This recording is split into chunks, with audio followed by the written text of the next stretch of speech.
This episode is brought to you by the Safe and Sound Protocol service from CPJ Counseling Services.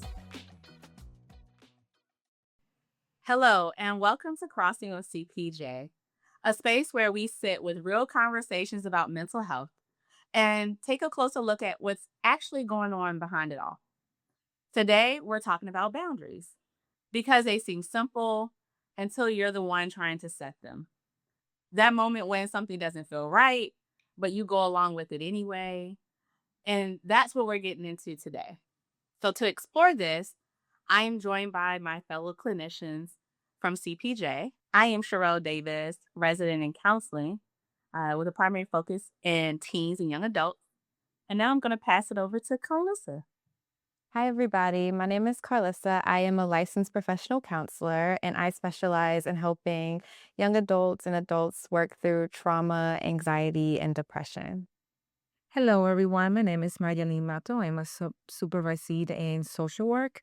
I focus a lot on trauma, mindfulness, and I have extensive experience working with adults and older adults. And I'm Jetty. I am a licensed professional counselor. I am trained in EMDR, somatic experiencing, and parks work. And I work with adults who are experiencing anxiety, stress, and trauma. Awesome. I'm so glad that you all are here. And so before we get into the why of boundaries, I want to start with what does this actually look like in real life? So, in a clinical setting, how do boundaries tend to show up for clients? I would say in a clinical setting, boundaries show up with being able to start with things that are so basic, like scheduling, right? So, like, Mhm. oh, I can't meet on Wednesdays and being honest about that, opposed to agreeing and then maybe having to reschedule every week. Um, Advocating for what you need or what they need in terms of like, oh, this is not a good fit. And so maybe I need to see somebody else. So I would say it starts very basic and just being able to speak up for what the client may need and making sure that the relationship feels healthy and safe. And I think, Gerard, I would add also that often clients are not saying, I need to set boundaries. They often show up resentful. They are often burnout, guilty. They are, like Alisa was saying, going along to get along with things. And it shows up in a way that is just feeling just stressed and overwhelmed with, saying no, and often show us a people pleasing, like just, yeah. Yeah, that's good. If I can add on to that, I would say it would show up as people not really having very defined boundaries. And a lot of our work that we do as clinicians is helping people to establish those boundaries. Um, in my experience, people come in and they don't even, like Myla said, know exactly what the word boundary is. And so from the very onset, like Carlissa was saying, we're teaching boundaries the entire time. Like, hey, this is our website. You click this form. This is how you communicate with us. This is how you get connected with us. So it starts from the very first time we interact with them to the very end. Wow. So it sounds like everybody's kind of addressed various ways where clients show up and um, with boundaries. But do you ever have a client that comes in and says, "Hey, Carlissa, I struggle with this boundary and I need help." What does that look like for you? Yeah, I would say it's less about a certain boundary and more about what the relationship looks like because of lack thereof, right? So I think, Mhm. like Jetty and Malin said, I don't even know if they recognize that it's a boundary issue sometimes. They're just like, this person is like getting on my nerves. I'm so resentful, right? And it's always, I think, easier to kind of see how the person is making you feel versus the autonomy you have over that relationship. So I think that that is a very like telltale sign is if you have one relationship or multiple relationships and you feel resentful or bitter or you feel like this relationship takes up a lot of space. I think that is what people recognize before they recognize that they have like an issue with setting boundaries, if that makes sense. So it sounds like what I'm hearing is not quite I come in knowing like boundary work is what I need to focus on, but it's like other components of their life that may impact them. And then once they sit in front of you, it's like, oh, this sounds like a boundary issue. Yeah, Yeah. absolutely. So, what tends to happen when boundaries are missing completely from someone's life? Like, what is that? What does that entail? Yeah, I feel Mm, like in the clients that I work with, I see them coming in burnt out, meaning Mhm. that they may have overcommitted to things. Like you are a Mhm. mom, you are taking your kids back and forth to soccer practice, you have a job, you have friends, and you agree to bring the potato salad to the cookout. But you really don't have time to bring that potato salad, but you're just so used to saying yes, right? That you stretch yourself. And then I believe Mylan touched on this thing, you become a bit resentful, right? So you're not saying anything out loud out your mouth, but on the inside of your head, right, you like rolling your eyes at people, cussing people out, right, making little snide remarks, or you just feel like this anxiousness around the situation. So I feel like that's the thing that I see the most common. So, burnt out, some resentment, and a lot of anxiousness and anxiety, which I know we've talked about before. So, wow.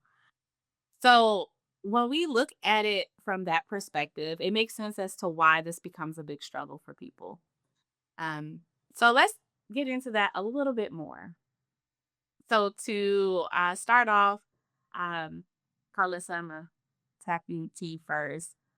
What makes boundaries feel so difficult, even when people know they need them?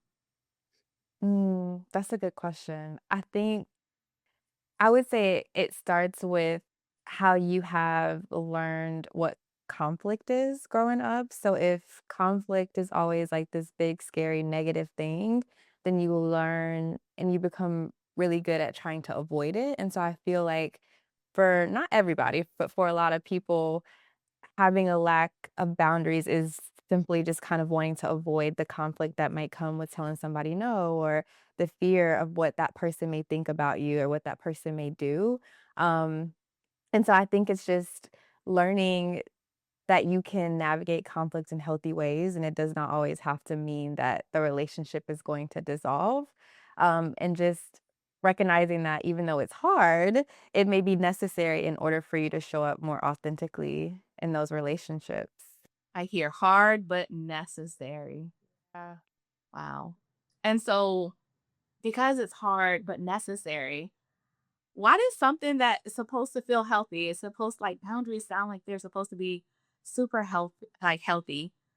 Why does it feel so uncomfortable in the moment to execute on boundaries? I think that I can tap a little bit on what Kalisa said. Like when we think about conflicts, we think about like arguments, we think about confrontation. Um, in sometimes, boundaries is a skill thing, but is their component there is also safety. When we feel safe to be able to express ourselves and say, okay, hold on.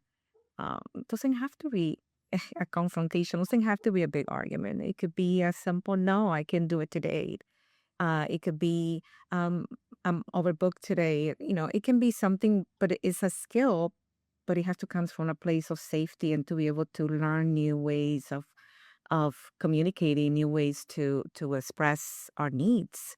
Um, so I think sometimes people will fall into like, oh, this is feel really uncomfortable, so I'm going to avoid it. Um, but really is this feels uncomfortable and it's okay because it's a new skill. So it's starting small, starting like small little no or small confrontation, healthy confrontation, and kind of build up from there. So I'm also hearing what you just said, Malin, like this fear, this underlying like component of fear and guilt. So like the fear of rejection from that other person that you may have to enforce a boundary with, or the fear of conflict with people. A lot of these times the boundaries that we put in place, right, are connected to people that we probably care about or that we have deep connections with. And so the guilt of having to impose what people may consider this wall, up. it's underlying fear, and probably also that fear is a sense of protection. 'Cause they want to make sure that everybody feels okay and that they're taken care of. The people pleasing aspect kind of seeps through. And so, Jetty, I want to ask you this: like, how do early experiences shape this? Like this component of now we have to impose boundaries.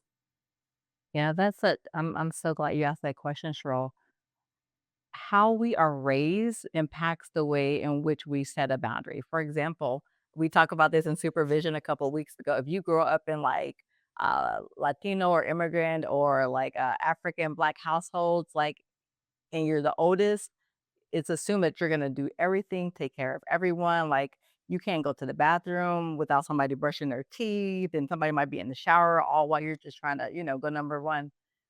So there's literally no physical boundaries in some household that people grow up on, or in some household, parents say, "Do as I say, not as I do," right? So that's also teaching boundaries, right? So you're teaching your kids that they do not have any autonomy, right? Which, um is very old school teaching and thinking, and it's likely because they didn't have boundaries growing up as well, and that can really impact the way in which a person thinks about themselves, or these parts of us start to form. We might have a people pleasing part that will form, right? So I have to do what my mom says. I have to take care of my mom. I have to, even though I have my own kids and I need to take care of my kids, I have to also like go pick up my mom's medicine, drive my mom to the store, even though my mom is of age and fully capable of doing that, right? Like this adult person does not feel like they can take care of their kids themselves without putting their mom first, right? So they begin to lean into people pleasing. And I go back to what we always talk about. It's anxiety, right? It builds up this anxiety on the inside of us, and it causes us to not be able to put our mask on first. And then that leads to burnout, that leads to, cascades down to all other things. Jetty, you hit on a couple of different points, like the cultural aspect of it, which, depending on who we're talking about in reference to boundaries, could look really different just Mhm. culturally, and how you were raised. And then I think you also mentioned like the lack of modeling. Like, did we ever see that growing up? So it is kind of hard to reinforce boundaries if you've never seen them in action. And Mhm. so that makes me wonder. What's a boundary that was actually hard for you to learn? And I want to hear this from all three of you. Like, even as a therapist, what was a boundary that was hard for you to learn? That's a good one. Yeah, that is a good one. I feel like there was honestly a lot of boundaries I had to learn, as a therapist, simply just, not scheduling people Friday after 5 if I said I don't wanna work Friday after 5, And Yeah. then, like, just kind of honoring my needs, and I think that that's really hard when you do wanna help people and you do want to make things work, and so I think recognizing that I can be, like, flexible and still have, like, really, really strong boundaries with myself, and it doesn't have to be one or the other. So, like, maybe occasionally I won't see people Friday after 5, but, like, trying to figure out how we can accommodate them still without having to go against the boundaries that I've set for myself. Um, yeah, so that's just one example. There's honestly been a lot of things I had to learn, but I think that that one was the hardest for me because I was like, "Oh, I mean, I'm not doing anything. I can see them." And I'm like, "No, I just don't want to." Right? So, yeah, that was really tough for me. Oh, wow. What about you, Maylin? Yeah, I think for me like it's over over compromising, like taking on more than probably I can do. Um and saying yes when I mean no. Think we don't sometimes we want to say no, not today, or I can't do that right now, but we ended up saying yes because like you mentioned earlier, we want to say yes to the people we love. We want to um I don't know, we want to make them happy. So, and that comes on a expense. I mean, we are tired, we are overwhelmed, Mhm. and then the little resentment there, like Jerry was saying, you're like, say yes, but I'm going with a little attitude and I'm going to be saying Yeah. So that boundary it Now is you mad. important. Yeah, now I'm irritated. So yeah, it is important to set those boundaries, but I often is taking on more than what I probably should have. Yeah, that's good, Mylan. I would say mine is similar to y'all's. It's really with time. Since I since forever, I go to bed, y'all, at 8:30, 9 o'clock. I'm not lying. In college, everyone usually goes to the club and want to hang out or go, study at 7 o'clock. My body literally shuts down at 8 p.m. So I've had to really work on that with friends and not, schedule things. I mean, even Friday night, people going out to hang out, and I'm like, "All right, well, I'll put my pajamas on and, Imma settle down." And at first, I didn't want to offend people, right, or seem, weird because I just get tired at that time, but now, as I've gotten older, I'm kinda more like, "Yeah, I'm just not scheduling anything after 7 o'clock." I ain't got it. And some of you guys have gotten to see that firsthand. I literally just am like, "Hmm," Zombie. right? I'd be like, "Nah, nah." I literally cannot speak English Mm, sometimes after 8 o'clock at night. mm. Yes, I would say, time and being okay with that for myself, right? I'm like, "That's just I wake up at 5 o'clock, right? I gotta go to bed at 9 because I need my 8 hours." Good for you. Now Yes. going to Mhm. sleep. I love it. Uh, so we say all of these things, even as therapists and clinicians dealing with boundary work. So if someone is listening to this, like right now, they're in here in our conversation and they're thinking, they just talked about me. This is me that they're talking about. Like, where would a person begin in setting boundaries? Oh, that's a good question.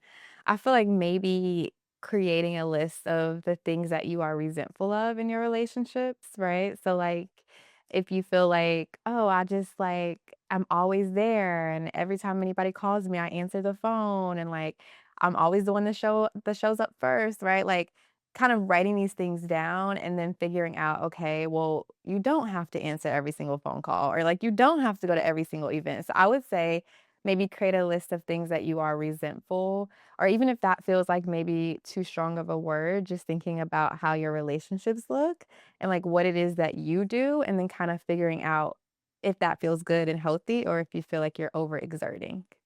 I think that that's where I would Wow. suggest someone to start if they didn't know where to begin. Um, I will say start small. I mean, it's a skill. It's required for you to feel safe. I think start small with where are where I can do this safely. Can I set that boundary with someone like my mom? They say, "Hey, mom, I don't want you to call me at 10 p.m. to talk about family, whatever." It could be something small, Yeah. where it feels safe, and you can start, dipping your toes a little bit around creating that muscle. It's like a muscle that we need to build. It require practice in to be able to start small. Yeah. Yeah. I would say in addition to what Carlos is saying and identifying what bothers you and Mylan is saying starting small, I would add on to that, what is it that you need, right? So if we think about going on the family vacation, we might all have a very different definition of what a family vacation is, right? So I'm not going to four events in one day on family vacation. And that's okay, right? That might be good for, my aunt and her kids, right? But for me, I'm just trying to lay on the beach and look at the clouds pass by and pretend what shapes they are, name the animals that I see, right? So it's really identifying too, what is it that I need? What pace do I want? What makes me feel settled in my nervous system? What doesn't make my lid flip and cause all of this angst, anxiety, resentment, or stress in my body? I would add Oh, that on. Yeah. so I'm hearing possibility of creating lists from Carlissa, starting small, building that muscle. I think that was a really good like concept, Uh-huh. Mylan. building a muscle because it isn't something that just comes overnight, right? You gotta work at it. And then really taking a pause and really thinking about what do you need in this moment? I don't need to do 5 excursions on this family vacation on a Tuesday. Maybe just one excursion and 5 hours on the beach. That sounds like my mode of transportation, if I could be there. So, okay, so now we've talked about, like, identifying the boundaries or what we need, but, like, what are simple ways that people can start communicating their boundaries? What does that look like, Carlissa? Yeah, I would say to be honest with people, to not assume that people are going to hear your boundary and automatically get upset with you. It could be as simple as like, "Hey, I know we talk on the phone multiple times Mm. a week, but this week I don't really feel up for that. Can we maybe schedule just one phone call?" Right? So it's like just being able to be honest and like Jetty was saying earlier, like, what do you need?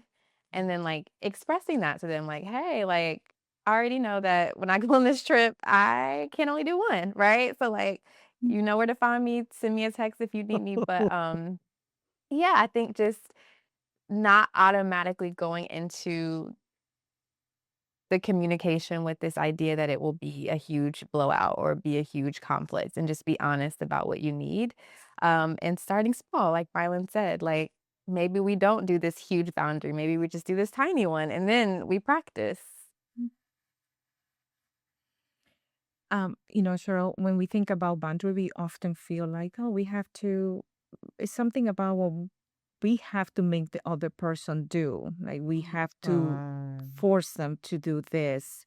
And I think we can walk away with understanding that it's not about the other person. It's like, it's, you can only control what's happening here, right? So it's to be able to say, like Jody say, what do I need? And it's not about like, oh, but they don't listen. Or I told them, it's like, I will do this if that is, it's about what you are going to do now, what they will do.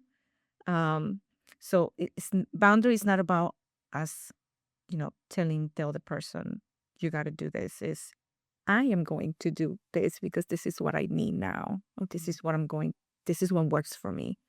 Um, and I just wanted to clarify that with boundaries. Sometimes I hear clients like, but uh, they're not they're not listening. They're not, yeah. So make sure that that is there. That it is about what So, you need. a rule versus an actual boundary, right? I love my hands. But, telling people what to do is the rule. Like, we're holding them to a rule or to a certain standard versus the boundary is actually for us. Mhm. It's for Mhm. us. If this happens, we do this. Mm. Yeah, that's good. That's good. I love a rule versus a boundary, right? I Mhm. think in all healthy ecosystems, right, there are boundaries, right? Even right now, we are in the boundary of our home, right? Mm. Imagine if there was no wall right here, right? Then we would hear all of the traffic going on, right? Or, a bear would come in and get us, right? Or like if it's raining where you are, rain would just come down, right? They are Mm. necessary. Imagine if we didn't have the boundaries of our skin, right? Like we wouldn't be able to hold our organs in, right? Like that would kind of weird, kind of gross looking, right? What that will look like. Or even the boundary of watching something on a TV screen. Like it's a natural part of all ecosystems, all environments. And I think we it can seem scary initially, but if we start small and we are honest with others and mostly honest with ourselves, it really worked out because it's already naturally there. And so, the execution of inserting boundaries and actually like identifying the boundary and now executing it, I'm sure there's some type of change that a person may go through emotionally. So, like, what should people expect emotionally when they start to do this, when they start to create and implement these boundaries? That's a good question. I would say that just because something is uncomfortable doesn't mean that it is bad. Mm. Just like learning a new skill or a new hobby, like you might be nervous and it might not feel the best, but it doesn't automatically mean you're doing something wrong. And I would say that like it is okay if you do it and feel a little guilty or do it and feel a little bad. That's okay. That's normal. And I think that that should not be an indicator that, like, you cannot do it or you should not set a boundary. Wow. So what I hear is like the discomfort is normal. Like it Aw. that is a Yeah. normal feeling to have and that emotionally you may feel like some sort of resistance to Mhm. initiating these boundaries, but they are necessary. Absolutely. Yeah. Wow. So to follow up, uh, what happens in relationships when someone starts to actually set boundaries? Like what does that look like? I would say that it would be some resistance. I mean, that is something new that you are. I mean, in a relationship where you had been the primary person, boundary looks differently. Um, is could be a physical boundary, could be an emotional boundary, could be a boundary in many ways.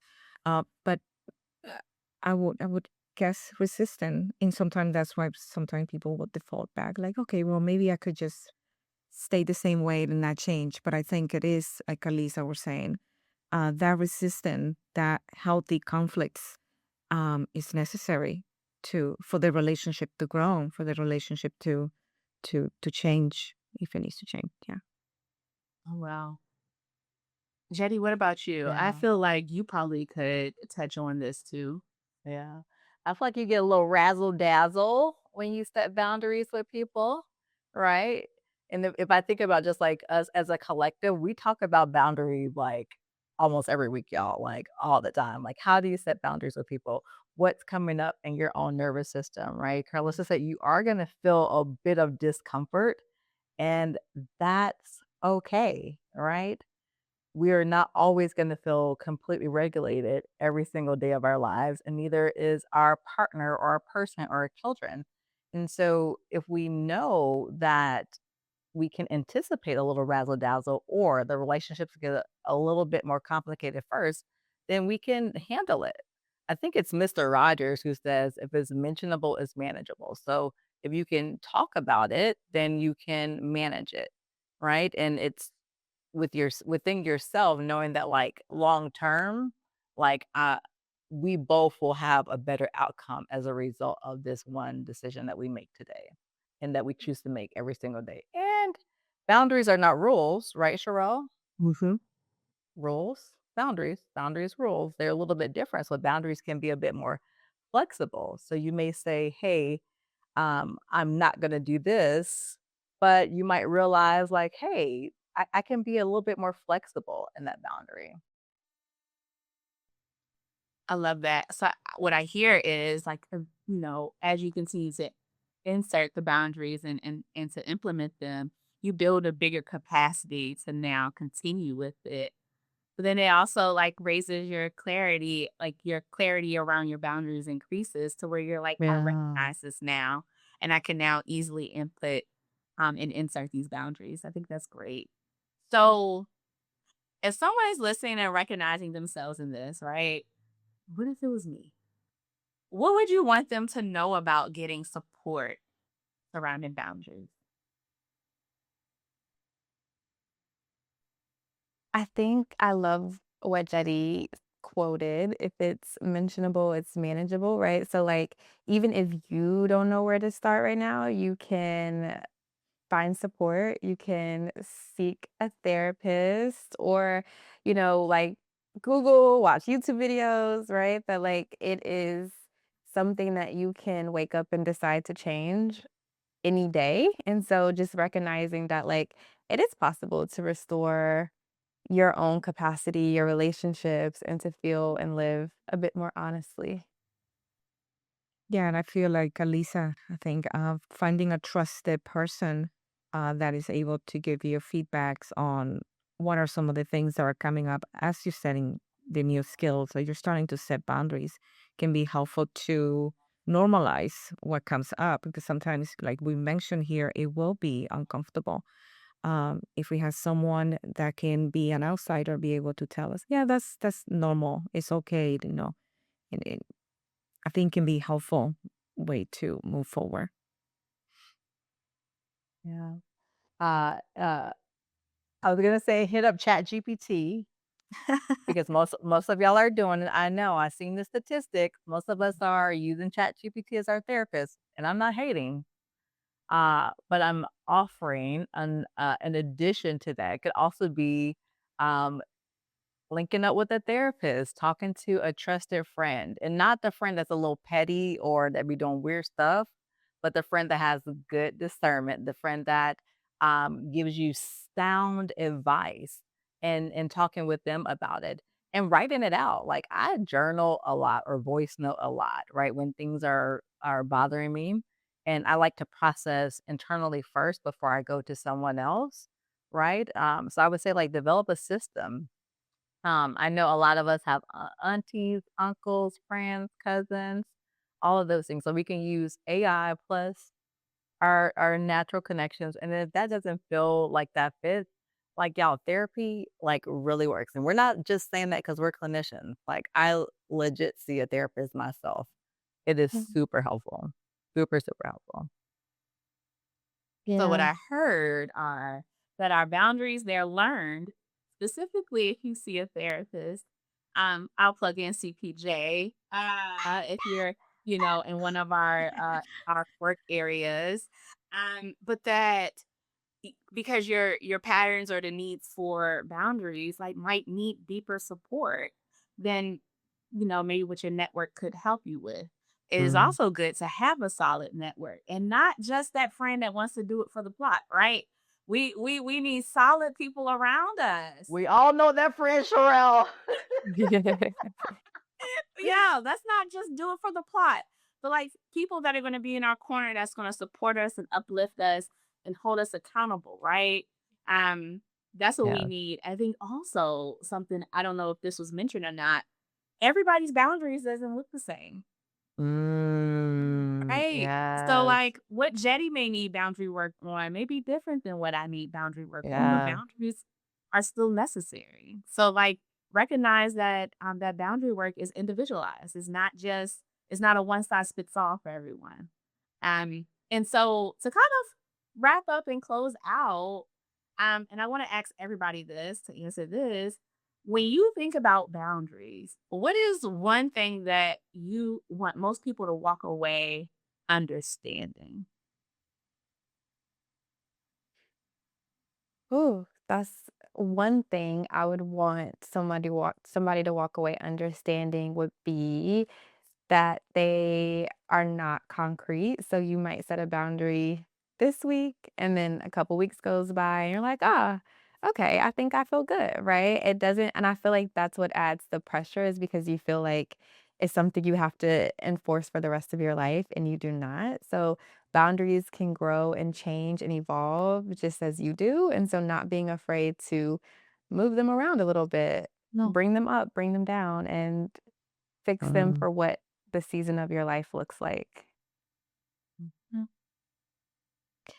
I would add that boundaries is not about pushing people away. It is being able to advocate for yourself and ask Mm. for what you need, and to be able to do that in a way that is, kind to yourself, the other person involved. That's beautiful. I would say that boundaries are absolutely necessary. They're absolutely necessary. They already exist in our natural lives, in nature, and architecture, and your job and families.